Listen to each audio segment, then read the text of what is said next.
તો જીએસટી ની વાત કરીએ. જીએસટી સમજતા પહેલા આપણે સમજવાનું છે કે ટેક્સ એટલે શું. ટેક્સ એ સરકારની આવક છે અને આ સરકારની આવકથી જ સરકાર એમના જે અલગ અલગ ખર્ચા છે, જે વિકાસના કાર્યો છે, જે અલગ અલગ યોજનાઓ છે એ પાર પાડે છે. બરાબર છે. તો ટેક્સ એ ભારત જેવા દેશ માટે બહુ મહત્વની બાબત છે. આ ટેક્સના આવક દ્વારા જ તમામ સરકાર ચાલતી હોય છે. હવે ભારત દેશમાં ટેક્સ કુલ મળીને બે પ્રકારના છે. પહેલું છે ડાયરેક્ટ ટેક્સ, જેને પ્રત્યક્ષ કર કહેવામાં આવે છે. બીજું છે ઇનડાયરેક્ટ ટેક્સ, જેને પરોક્ષ કર કહેવામાં આવે છે. પ્રત્યક્ષ કર અને પરોક્ષ કરમાં શું ફરક એ જરા સમજાય દો. જે કરદાતા છે એ જ્યારે ડાયરેક્ટ સરકારને ટેક્સ ભરે તો આને કહેવાય છે પ્રત્યક્ષ કર, ડાયરેક્ટ ટેક્સ. અને જનરલી આ પ્રકારનો ડાયરેક્ટ ટેક્સ એ કરદાતાની આવક પર લાગતો હોય છે. બીજો છે પરોક્ષ કર. શું છે પરોક્ષ કર તમને સમજાવું. કરદાતા અહીંયા સરકાર છે, પણ આ જે કરદાતા છે એ ખરેખર ટેક્સ વસૂલે છે ગ્રાહકો પાસેથી. અને અહીંયા કરદાતા એટલે થશે વેપારી. તો ખરેખર આ કેસમાં ગ્રાહક કરદાતાને ટેક્સ આપે છે અને કરદાતા ટેક્સ લઈને કોને ટેક્સ પહોંચાડે છે? સરકારને ટેક્સ પહોંચાડે છે. તો અહીંયા ગ્રાહક ઇનડાયરેક્ટલી સરકારને ટેક્સ આપે છે, એટલા માટે આને પરોક્ષ કર તરીકે કહેવામાં આવે છે. અને અહીંયા જનરલી ગ્રાહક જ્યારે જ્યારે ખર્ચ કરતો હોય એના ઉપર પરોક્ષ કર એટલે કે આઈડીટી, ઇનડાયરેક્ટ ટેક્સ લાગતો હોય છે. બરાબર છે. તો આ બે ટેક્સમાં શું ફરક છે એ મેં તમને સમજાવી દીધું. ડાયરેક્ટ ટેક્સ આવક પર લાગે છે, એટલે કે પ્રત્યક્ષ કર આવક પર લાગે છે, અને જે ઇનડાયરેક્ટ ટેક્સ છે એના ઉપર લાગે છે? ગ્રાહકોના ખર્ચ પર લાગે છે. તો આ મેઇન તફાવત છે પ્રત્યક્ષ કર અને પરોક્ષ કર. હવે થોડું હજી આગળ વધીએ જીએસટીમાં. તો વાત કરીએ ખાલી પરોક્ષ કરની. જીએસટી ભણવાનું છે એટલે આપણને પરોક્ષ કર સાથે લેવા દેવા છે. ડાયરેક્ટ ટેક્સ, પ્રત્યક્ષ કર સાથે હમણાં કોઈ લેવા દેવા નથી. આ જે પરોક્ષ કર છે એ પહેલા અલગ અલગ નામેથી વસૂલવામાં આવતો હતો. જો તમે વસ્તુનું ઉત્પાદન કરો તો તમારે પહેલા એક્સાઇઝ ડ્યુટી કરીને ટેક્સ ચૂકવવાનો રહેતો હતો. જો તમે વસ્તુ ખરીદો કે વેચો, વસ્તુનું ખરીદ વેચાણ માની લો ગુજરાતમાં જ થાય, ખરીદનાર વેચાણનાર ગુજરાતમાં જ જો હોય તો એના ઉપર પહેલા લાગતો તો વેટ. જો ખરીદ વેચાણ બે રાજ્યો વચ્ચે થાય તો એના ઉપર લાગતો તો સીએસટી, સેન્ટ્રલ સેલ્સ ટેક્સ. જો તમે સેવા આપો તો એના ઉપર લાગતો તો સર્વિસ ટેક્સ.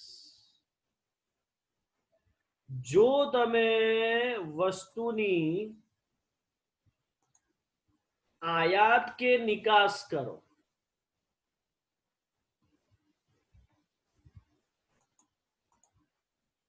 જો વસ્તુની આપણે આયાત કે નિકાસ કરીએ તો એના ઉપર લાગતું હતું કસ્ટમ ડ્યુટી, બરાબર છે. એટલે પહેલા ઇનડાયરેક્ટ ટેક્સ ની અંદર બધા અલગ અલગ પરિસ્થિતિમાં અલગ અલગ ટેક્સ વસૂલવામાં આવતા હતા, અને આ દરેકના પાછા અલગ અલગ નિયમો, દરેકના અલગ અલગ નોંધણી નંબર તમારે લેવા પડતા હતા. એટલે એના કારણે થતું હતું શું કે જે વેપારી ખરીદ વેચાણ ગુજરાતમાં કરતો હોય એ મહારાષ્ટ્રમાં કે બીજા રાજ્યમાં વેચવાનું ટાળશે. કેમ ટાળશે? તો એને પાછું સીએસટી લાગશે, અને સીએસટી લાગે તો એના નવા નીતિ નિયમ સમજવા પડે, એનું નવું રજીસ્ટ્રેશન તમારે કરાવવું પડે. તો આ બધી જે તકલીફો પડતી હતી અત્યાર સુધી, એ તકલીફો એક જ વસ્તુ આવી અને એ તકલીફ દૂર થઈ ગઈ, જેનું નામ શું છે? GST, goods and service tax, વસ્તુઓ અને સેવા કર. એટલે એવું કહી શકાય કે આ ઇનડાયરેક્ટ ટેક્સને અથવા બધા જે ઇનડાયરેક્ટ ટેક્સમાં અલગ અલગ નામથી જે અલગ અલગ કર વસૂલ કરવામાં આવતા હતા, એ બધાને કોને રિપ્લેસ કરેલું છે? જીએસટી એ રિપ્લેસ કર્યું છે. અને હવે આ જે અલગ અલગ નોંધણી કરાવવું પડતું હતું, અલગ અલગ જે બધી પરિસ્થિતિ હતી જેમાં તમારે અલગ અલગ ટેક્સ ભરવાના આવતા હતા, એ બધું હવે નીકળી ગયું અને એક જ રજીસ્ટ્રેશન કરાવવાનું છે અને એક જ નીતિ નિયમો અનુસરવાના છે, એ છે જીએસટી. બરાબર છે. તો આખું એનું તમને મેં બ્રીફ કરાવી આપ્યું કે શું છે જીએસટી, કેવી રીતે આવ્યું અને કોને જીએસટી ને રિપ્લેસ કર્યું છે. બરાબર છે. ચાલો તો લખો આગળ. જીએસટી નો અર્થ લખો. જીએસટી ને આપણે શોર્ટમાં કહીશું વસેક. શું કહીશું એને શોર્ટમાં? વસેક, વસ્તુ અને સેવા કર. જીએસટી ને આપણે વસેક થી ગુજરાતીમાં ઓળખીશું. અર્થ લખો એનો. કેન્દ્ર સરકાર અને રાજ્ય સરકારોના વિવિધ પરોક્ષ કરવેરા રદ કરી, જે મેં હમણાં સમજાવ્યું એ, વસ્તુઓ અને સેવાઓને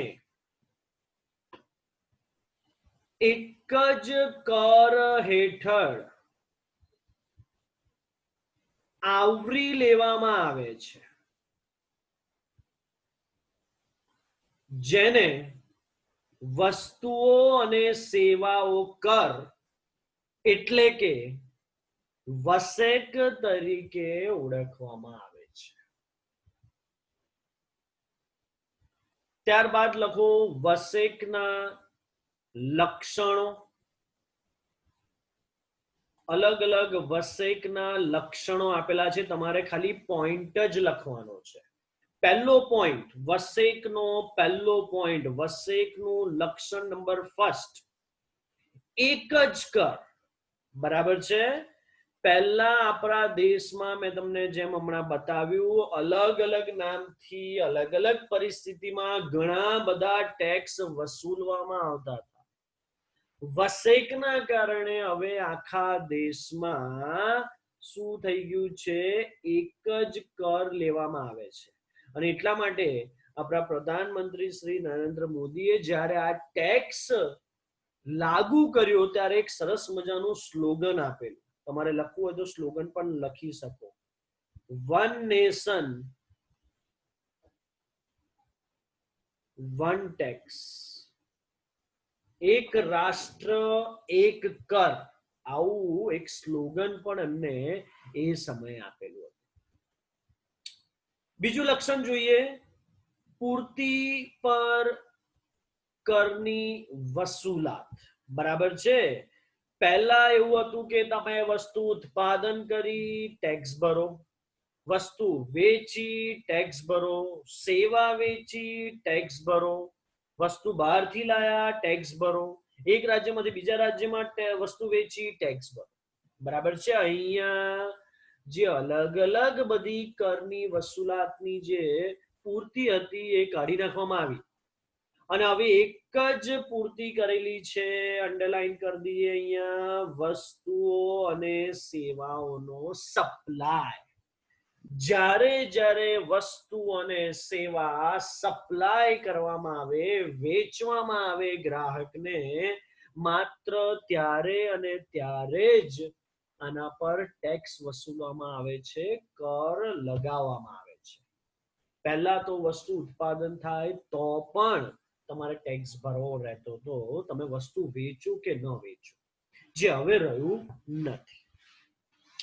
ત્રીજું છે વસેકનું એક કાઉન્સિલ છે. કાઉન્સિલ એટલે બધા જે અધિકારીઓ હોય એની એક બોડી, બરાબર છે. તો વસેક માટે એક જીએસટી કાઉન્સિલ બનાવવામાં આવેલું છે અને આ જે કાઉન્સિલ સમગ્ર રાજ્યમાં પ્રતિનિધિત્વ કરે છે અને બરાબર બધા ટેક્સ ભરી રહ્યા છે કે નહીં, નીતિ નિયમો જે બધા આપેલા છે, જે બધા કાયદા બનાયા છે એને અનુસરી રહ્યા છે કે નહીં, એ જોવાનું કામ વસેક કાઉન્સિલનું છે. અને હંમેશા હંમેશા જે વસેકના અધ્યક્ષ હોય, પ્રેસિડેન્ટ હોય, એ કેન્દ્ર સરકારના જે નાણાં મંત્રી છે એ જ હોય. હમણાં વર્તમાનમાં નાણાં મંત્રી છે કોણ? નિર્મલા સીતારમણ. એ વર્તમાન નાણાં મંત્રી છે અને એ જ હમણાં વસેકના કાઉન્સિલ પણ કહેવાય. અને આજે જ એમની જન્મ તારીખ પણ છે, બરાબર છે. ચોથું, વસેકના દર એટલે રેટ, બરાબર છે. કે જો તમે આ વસ્તુ વેચો તો આના પર તો કે 14% દરેથી ટેક્સ ભરવાનો, આ પ્રકારની વસ્તુ પર 28%. આવા અલગ અલગ વસ્તુઓ અને સેવાઓના દર આપેલા છે. એટલે તમે જે પ્રકારની વસ્તુ ખરીદો કે વેચો, એક લિસ્ટ આપેલું છે, એ લિસ્ટમાં જુઓ એટલે તમને ખબર પડી જાય કે એના ઉપર કેટલા ટકા કર લાગશે, ટેક્સ લાગશે, બરાબર છે. તો આવા વસેક કાઉન્સિલે અલગ અલગ દર પણ આપેલા છે અને એ દર પ્રમાણે જ આખા ભારતમાં એક જ જેવો ટેક્સ લેવામાં આવે છે. પાંચમો પોઈન્ટ છે આયાત અને વસેક, બરાબર છે. તો તમે જો બહારથી વસ્તુ આયાત કરો, એને પણ આપણા જ દેશમાં વેચી છે એવું ધારવામાં આવે છે, બરાબર છે. અને એના ઉપર પણ શું લગાવવામાં આવે છે? વસેક જીએસટી લગાવવામાં આવે છે. તો એ પાંચમો પોઈન્ટ છે આયાત અને વસેક. પછી છે વસેક પરત જમા. બહુ ડિટેલમાં બીજા લેક્ચરમાં આપણે સમજીશું શું છે, બરાબર છે. હમણાં નહીં ખબર પડે, પણ એટલું યાદ રાખો કે જે વસ્તુ તમે ખરીદો, બરાબર છે, એના પર ઇનપુટ શબ્દ લાગે, વસેક પરત જમા લાગે, અને જે વસ્તુ તમે વેચો એના ઉપર જે ટેક્સ થાય સરકારને ભરવો પડે, પણ જે ખરીદેલી વસ્તુ છે એનો ટેક્સ તમને ઓલરેડી બાદ મળે, બરાબર છે. એ આપણે આગળ દાખલા જોઈશું તો જ તમને વધારે ક્લિયર થશે. ઓકે. એના પછી છે કરની વહેંચણી, બરાબર છે. આ જે કર છે એ આપણને ખબર છે આપણા દેશમાં બે પ્રકારની સરકાર હોય, એક કેન્દ્ર સરકાર, બીજી રાજ્ય સરકાર. તો આપણે એનું વર્ગીકરણ પણ જોઈશું આગળ કે એ લોકો આ જે કરની આવક છે કેવી રીતે વહેંચે છે, બરાબર છે. તો એ વસેકની વહેંચણી પણ આ બે રાજ્યો વચ્ચે થતી હોય છે, કેન્દ્ર સરકાર અને રાજ્ય સરકાર વચ્ચે. ત્યાર પછીનો 8મા નંબરનો પોઈન્ટ છે કર નિર્ધારણ, બરાબર છે.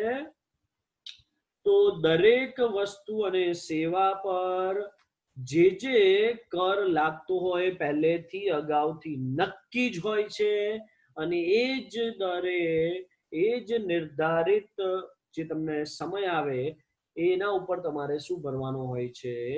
કર એટલે કે જીએસટી ભરવાનો હોય છે.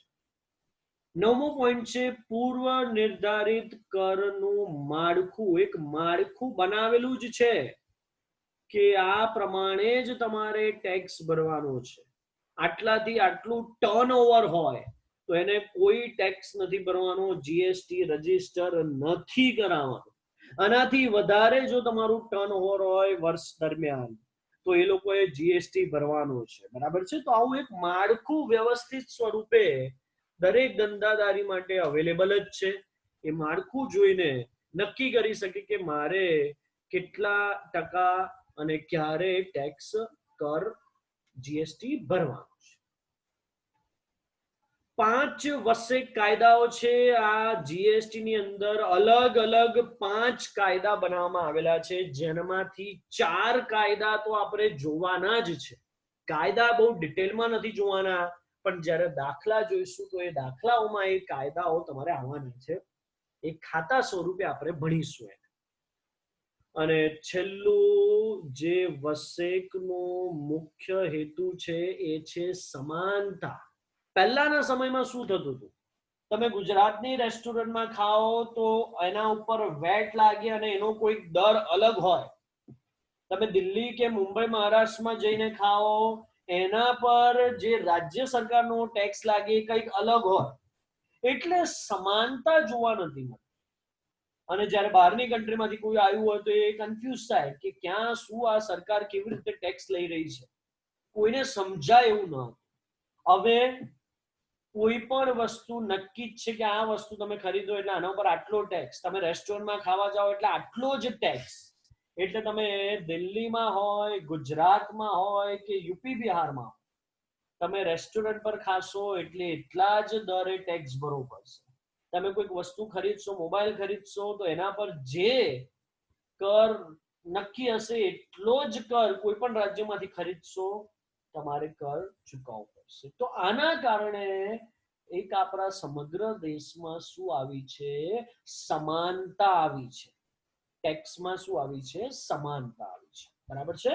તો આ છે એના લક્ષણ. આગળ વધીએ. હવે જે બહુ મોસ્ટ ઇમ્પોર્ટન્ટ વસ્તુ આપણે જે જોવાની છે એ તમને જરા હું જણાવી દઉં.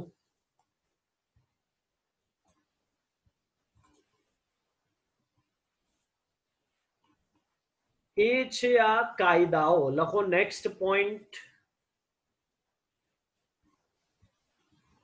વસેકના કાયદાઓ.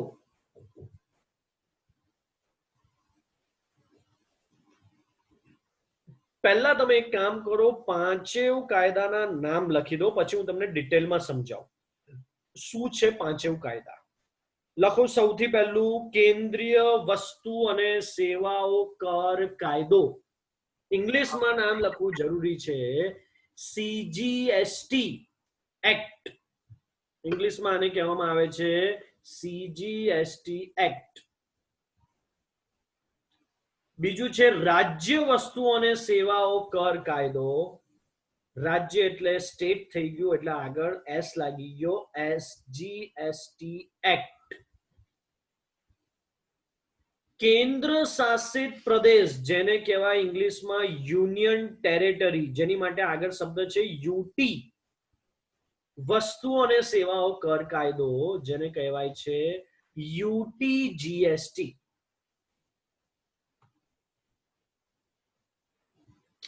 ચોથા નંબરનું છે સંકલિત વસ્તુઓ અને સેવાઓ કર કાયદો, આઈજીએસટી. સંકલિત એટલે ઇન્ટિગ્રેટેડ ઇંગ્લિશમાં કહેવાય, એની માટે આઈ છે. પાંચમો જે આપણે ક્યાંય કામનો નથી, વસ્તુ અને સેવાઓ કાયદો, જીએસટી કોમ્પન્સેશન સેસ એક્ટ. તો જરા ડિટેલમાં સમજીએ કે આ ચારે કાયદા શું છે અને કેવી રીતે એની વહેંચણી કરવામાં આવે છે. ધ્યાનથી સમજજો બધા.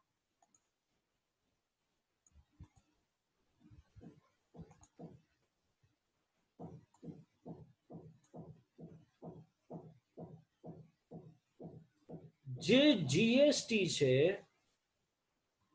વસેક છે, એના અલગ અલગ કાયદાના નામ સમજ્યા તમે.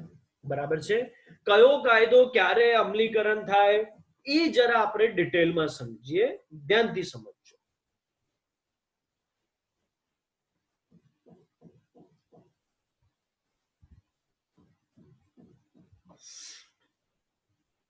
તમે જે વસ્તુનું ખરીદ વેચાણ કરો છો,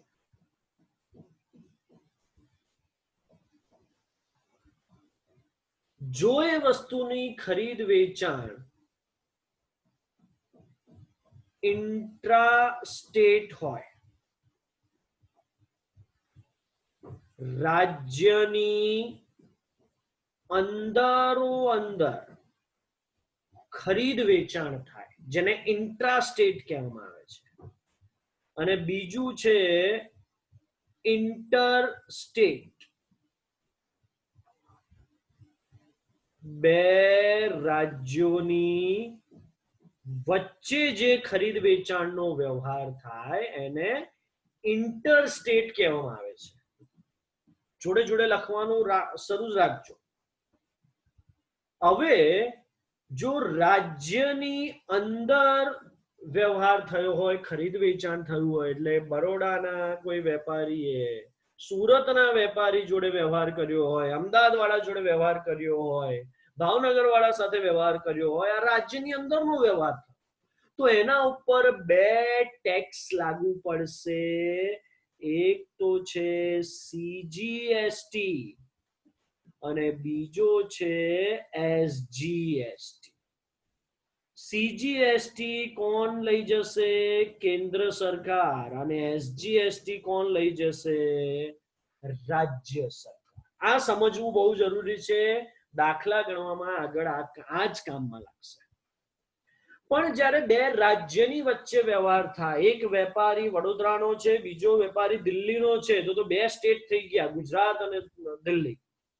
તો જ્યારે બે રાજ્યો વચ્ચે વ્યવહાર થાય તો એના ઉપર એક જ ટેક્સ લાગવામાં આવે છે, આઈજીએસટી. આ સમજવું તમારે બહુ જ જરૂરી છે. એના પર શું લાગશે?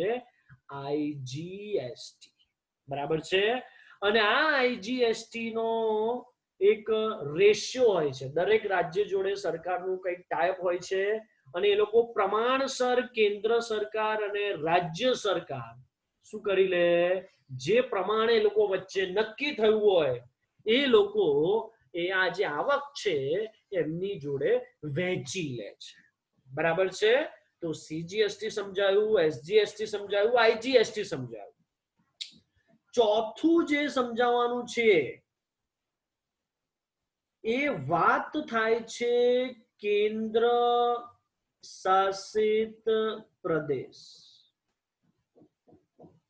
જે બી કેન્દ્ર શાસિત પ્રદેશ છે, તમને કદાચ ખબર હોય, અંદમાન, નિકોબાર, લદ્દાખ, પછી જમ્મુ કાશ્મીર. બરાબર છે.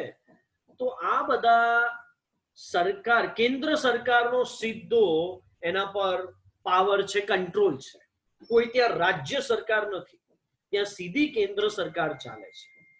તો આવી જગ્યાઓને કેન્દ્ર શાસિત પ્રદેશ કહેવાય. દીવ દમણ એ પણ કેન્દ્ર શાસિત પ્રદેશમાં આવે.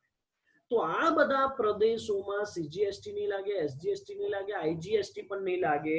ત્યાં શું લાગશે? યુટીજીએસટી, યુનિયન ટેરેટરી જીએસટી ત્યાં લાગશે. આઈ હોપ હવે બધાને ખબર પડી ગઈ હશે કે ક્યારે કયા પ્રકારનો ટેક્સ લગાવવાનો. બરાબર છે. ક્લિયર છે બધાને? હવે કોઈએ કોઈ પ્રશ્ન પૂછવો હોય તો પૂછી શકે છે મને.